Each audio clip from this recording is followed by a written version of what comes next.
you got to give Michigan credit. I thought they played pretty good basketball. And I don't want to take anything away from their defense. They had a good plan. They kept Cat out of the paint. Cat had a hard time penetrating and getting to the foul line tonight. At the same time, we had one of those nights where we just couldn't seem to get the ball in the basket. We had a tough shooting night. I think a lot of that is on us.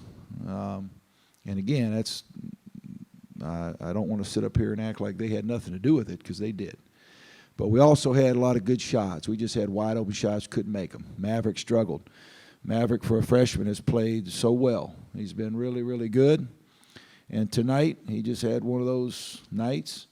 Malik, same way, struggled to score inside. We just seemed to have a lot of good looks that we couldn't put the ball in the basket. Michigan's a very, very good shooting team. They spread you out. You're so concerned with the shooters at times. When they use their pick and roll and dive down the middle of the floor, we were late a couple times getting our rotations. But I still think for us, we've got to score the ball better than that. We've got to be better. We've got to make shots. I mean, just sometimes that happens. We struggled to score. We scored around the rim. Couldn't even get an offensive rebound to go in the basket, it seemed like. But our kids played really hard.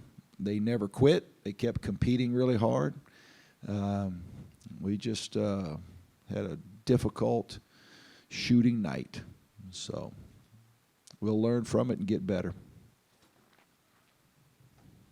Did you think before the game you would have an advantage inside against them with your post guys? You know, we've got to start scoring the ball inside. It's real simple.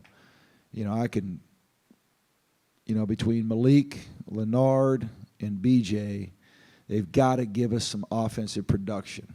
And a lot of those are just one-on-one back-to-the-basket moves. It's not like there's a lot of double teams. It's not like there's any really intricate defenses. It's just straight one-on-one scoring.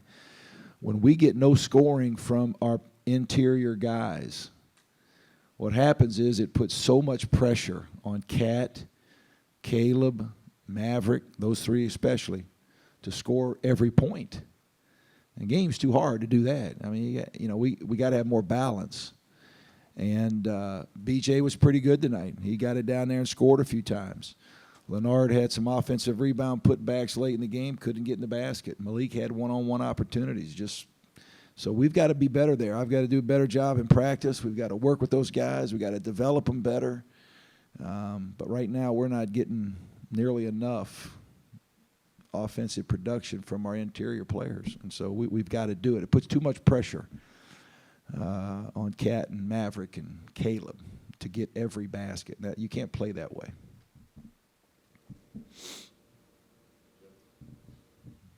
It's a big-name team. I know you don't think much of the challenge, but they're a Power 5 conference team. Yeah. Were you guys up to this moment today? Oh, yeah. Yeah, and don't mistake what I was saying. I'm not big on the who ends up with a better record between the Big Ten. We're excited about playing Michigan. We were excited about playing Michigan, 100%. We're going to be excited about playing Bucknell Saturday.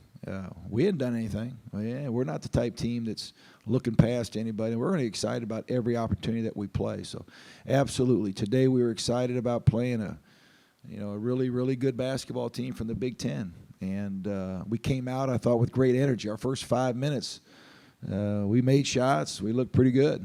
And then there was a lid on the basket after that. Anybody else? Tried giving Abu some tough love. Is there another way to get him out of his funk?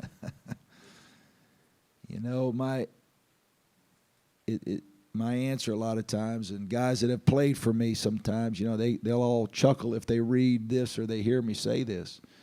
My answer usually is you play better, you play more. And it's real simple. And he got to play better.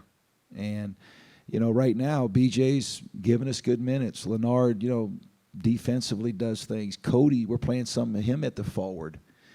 And, every guy's got to rise up and play. And it's my job to get him there. And so he's a young guy. He's a sophomore. He's got a lot of games under his belt right now.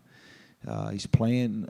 He's not playing nearly as well as he can, and I've got to help him. I've got to find a way and to get him playing at a high level. And so far, that hasn't happened. So we're going to keep working with him. Season's young, long way to go. You mentioned how Cat has to play 40 minutes in a couple situations with the fouls. How much pressure is there for him to be on the floor for all 40? Because you could see the difference without him. He didn't play 40 tonight. Cody played pretty good a little bit there at the point, and we'll be okay if we got to take him out. Probably need to take him out a little bit more and develop Cody a little bit more as a backup point guard, and maybe get Cat a little bit more rest. But I think we'll be okay, even if he's not in the game. He doesn't have to play 40 minutes for our team. After the Division II kid had 38 on you, was the Division III kid on your radar this morning? I'm going to start recruiting with some Division II and III guys, I guess. This guy played really well, and he stepped up, made big shots in the first half, and really we were so aware of him. I think even in the second half, there were times we didn't help off of him when we should have. We were so concerned about his ability to make the shots. So I guess the story was Coach Beeline's one of his former assistants is the Division III coach and gave up his player. I need one of those guys out there. And called him and said, you can have my guy. So that was a nice gift from one of his former coaches. So he's a good player for him. It's going to help him a lot.